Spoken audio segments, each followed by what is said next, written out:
What you reading? History book. Cool. What's it about? Globalization. Alright, I'm gonna turn on the news and see what's on.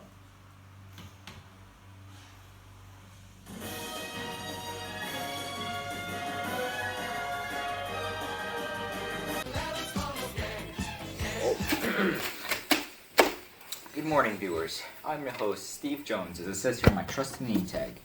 And thank you for tuning in to WAPBC, your trusty historical news network. As today, we will be looking at a recent discovery that could add to how we view the ancient Romans, that many kids still today fantasize about. From a clay tablet, that's my bad. From a clay tablet, archaeologists dug up in Pompeii, which is dug up in Pompeii, which is a city preserved in ash. We can not only conclude that Romulus and Remus existed, but that they also had a third brother, Rimius. A group of scientists have determined that the tablet was written roughly 600 years after the founding of Rome, which, for ancient times, is decently close to the event itself. Before, most historians claimed that Romulus and Remus were just myths. However, now they possess concrete evidence of their existence.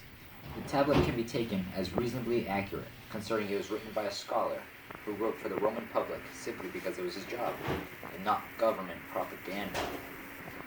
Some details were most likely exaggerated, since the Romans loved to glorify themselves, but for the most part, the events have been accepted as fact by historians of today. This is the original story of Romulus and Remus. In the original story, Romulus and Remus were born to Rhea Silvia, daughter of Numitor, the king of Alba Longa. Amulius, Numitor's brother, dethroned him and ordered a guard to kill the babies to eliminate any opposition to his claim.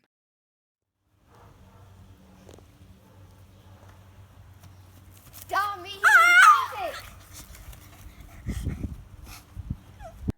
The guard, taking pity on the two infants, floated them down the Tiber River, where they washed on the opposite shore and were found by a shepherd named Faustulus.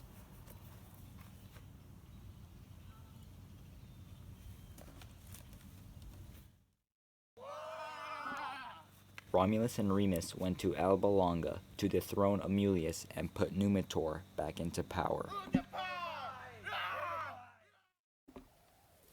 According to the original legend, Romulus and Remus worked tirelessly to see their vision of a flourishing city turned into a reality. They decided they needed a wall for protection.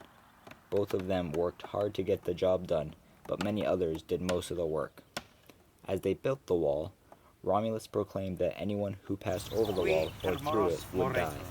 Remus, not taking his brother seriously, jumped over the wall as a joke. As a result, Romulus was not amused, and true to his word, he indeed killed his brother, because those who go through the wall are barbarians.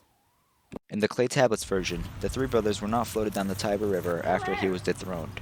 Rhea Silvia managed to get the three brothers to safety by entrusting a personal guard of hers to deliver the babies to a shepherd, Faustulus. There, the three brothers were raised and became leaders of a band of shepherd warriors when they grew older. With the band of warriors, they put their grandfather back on the throne and decide amongst themselves to found a city with the shepherd warriors as their population.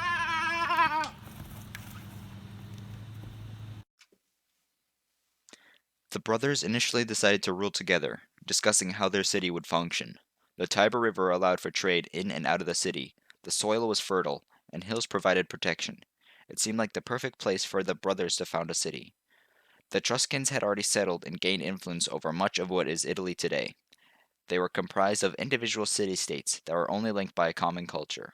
However, at the time of the three brothers, the Etruscans were on the decline due to conflicts with the Greeks over maritime trade. Later, this is what allowed Rome to grow from a small town to a large empire, the Etruscans being among one of their first conquests. Soon into their joint reign, Remus showed himself to be power-hungry. Romulus and Remus confronted him, and civil war broke out.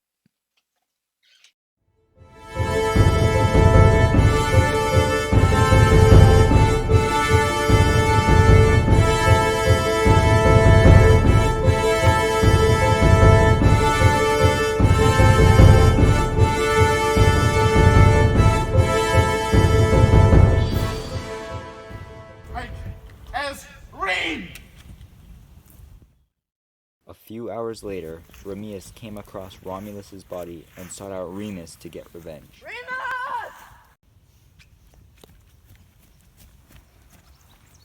Frater Scelestus. No. I just dreamed.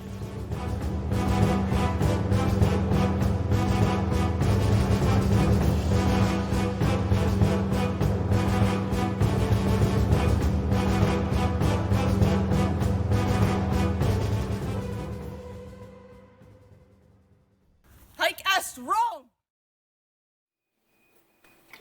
I mean, I prefer Coke, but I guess Pepsi's okay. Oh.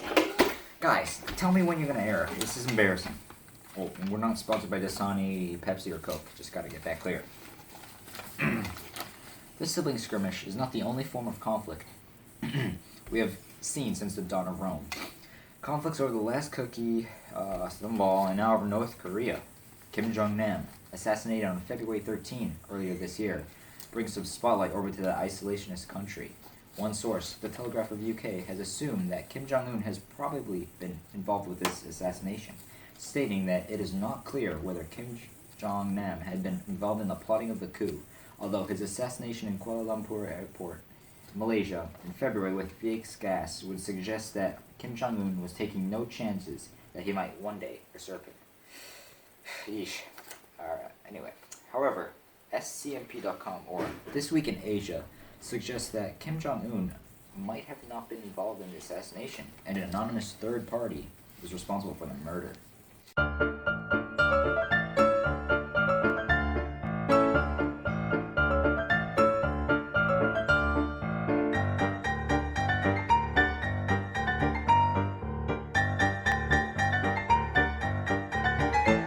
And speaking of murder, let me tell you, supermarket the other day, I found these mangoes. They're great. They're killing the competition.